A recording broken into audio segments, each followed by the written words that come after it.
11 years after Columbus reached our shores, an extraordinary man was born in France. In adult life, he was both a respected physician and a mystic who was able to write accurately the history of the world to come. There was no indication at the time that in the Western Hemisphere would arise a great nation, but Dr. Michel Nostradamus saw a civilization established there that would observe, always on a Thursday, a day to express thanksgiving for freedom of religion, freedom of opportunity, and freedom of life. He prophesied that this nation would free itself from the bonds of the mother country, would greatly prosper, but would have to fight several wars, one with the Orient, before becoming a great power in a pattern of world peace, with other nations looking to it for leadership. All that he foretold is precisely according to the Platonic tradition. Nostradamus was a respected physician, a man of outstanding medical accomplishments. Few details of his life are available, but from the context of his manuscripts, his epistles to the King of France, and his letters to his own son, it is evident that he too belonged to the Order of the Quest. Mystic, philosopher, astrologer, alchemist, and Kabbalist, Nostradamus was versed in all the secret lore, disclosed only to those who had bound themselves with the oath of the Brotherhood. The prophecies of Nostradamus might have come entirely as revelations of the Spirit, but it is equally possible that in his quaint old doggerel verses he included part of the plan of things to come, as already well set in the minds and purposes of his brother initiates. The first edition of the Prophecies of Nostradamus was published in 1660. At that time, the Americas were still the happy hunting ground of Spanish adventurers. There was no indication that in the Western Hemisphere would arise a great nation, yet Nostradamus writes at sufficient length of the future state of America to indicate an extraordinary knowledge. The old seer refers to this country under several names. He calls it the Hesperides, the Blessed Isles of the West. In another place he simply names it America. And his third designation of it is the land which keeps the Thursday. This last form is the most astonishing, for it refers to the unique American holiday Thanksgiving, which always falls upon a Thursday. And this, the only holiday which depends upon the day alone for its observance, and is peculiarly the American holiday which expresses thankfulness for freedom of religion, freedom of opportunity, and freedom of life. To summarize the opinions of Nostradamus concerning the future destiny of Western civilization is difficult, because of the involved idiom of the original text, but he points out clearly certain things that will happen.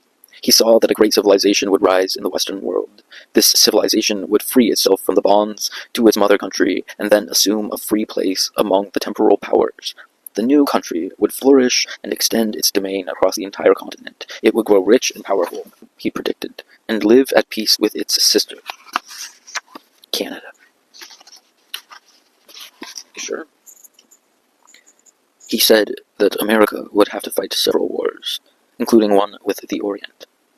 This conflict he describes as an eagle flying against the rising sun, and in his day neither the eagle nor the rising sun had significance of the slightest importance in the symbolism of nations. Fulfilling its destiny, Nostradamus foretold that America would become a great power in a pattern of world peace and would be looked up to by other nations for leadership against the common evils of the time.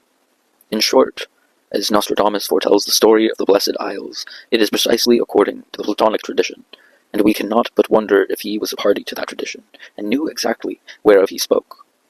Whether the 16th century physician of France had his visions from within himself, or whether he merely wrote down what was given to him by another, we can never know. Conventional thinkers, doubting such prophetic powers, incline toward the second alternative, and that will leave them scarcely less comfortable of mind, for the existence of this secret brotherhood plan is then virtually admitted. Nostradamus is not the only prophet who sensed or knew the future of Western Empire. There was Dr. Ebenezer Sibley, who flourished in England about the close of the 18th century. It is reported that Sibley had a shrewish wife, and it was to escape her tongue that he retired to a garret of his house to ponder the mysteries of the universe, his meals being passed to him through a hole in the door. Dr. Sibley divided his time between an infallible elixir which, if dissolved in wine, would dissolve all human ills, and the writing of long books dealing with astrology, physiology, and anatomy. In his day, the American Republic was in its infancy, and brilliant politicians on the floor of the House of Commons were predicting that the rebellious colonies would soon be begging on bended knee to be restored to the British Commonwealth. Sibley, though a stout Britisher, expressed his regrets that he had to point out that, in one detail at least, an astrologer in his garret would prove wiser than the best politicians in Europe. For, sad to relate, the American colonies would not come home. The stars decreed otherwise. Not only would they remain outside the fold, he said, but they would grow rich and powerful, extending themselves across their continent. Americans would build great cities and develop world trade and industry. And one day, horrible thought, they would be stronger than the mother country. Oh, shit. And this was the truth that must be spoken, if only through a hole in a garret door. It should be remembered that among the ancients, astrology was one of the sciences of government. The prognostic aspect of the subject was not the main interest in the minds of such men as Pythagoras and Plato. These philosophers saw in the motion of the heavenly bodies and the order of the cosmos a great pattern of natural laws. The universe was a celestial empire populated with planets and suns and moons in a heavenly arrangement which was a clue to the proper distribution of human affairs. The state, they advocated, should be patterned after the cosmos. Governments of men should be in harmony with the larger government of the world. Many old astrological books indicate clearly that planetary symbols were used to represent the elements of a political system, and that the astrologers themselves were part of the order of the quests. Beneath a cloak of professional astrologers, they were counselors advising kings and princes to establish better laws and rule their peoples more wisely. Nostradamus was consulted by 3 kings. Europe's most powerful queen, Catherine de' Medici, also consulted him on numerous occasions. His advice was always temperate and directed toward the public good. His scholarship gave a perspective on political problems that was beyond the scope of the professions of statecraft. All the petty princes of Europe in medieval times had their Merlins, wise old men who, in many instances, were the actual rulers of the state. It is obvious that if these counselors were bound together by some common purpose, their collective power would be considerable.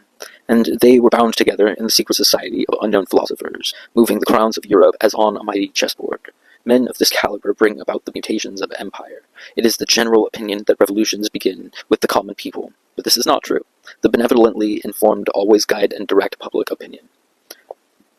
Through the centuries, the prophecies of Nostradamus have continued to exercise a powerful force on the political destiny of the world. They have been translated into most of the languages of Europe. They were frequently quoted and reprinted during the period of the First World War. And in the Second World War, both the Axis and the Allied powers have quoted Nostradamus variously to serve their purposes. It is in the larger picture of the world's future that Nostradamus indicates the coming of the Great League, or Assembly of World Powers. This league is to be the only human hope of peace, the only solution to a competition between nations. The formation of this league begins the new life of the human race, will allow the human being at last to emerge into the estate for which he was fashioned. Barbarism ends with the beginning of world civilization. To be civilized, according to Cicero, is to reach that state of personal and collective behavior in which men can live together harmoniously and constructively, united for the betterment of all. By this definition, we have never been civilized. We have existed in a state of cultured savagery. The promise of Nostradamus is especially meaningful in these difficult years, for he assures us that the Commonwealth of Nations is to become a reality.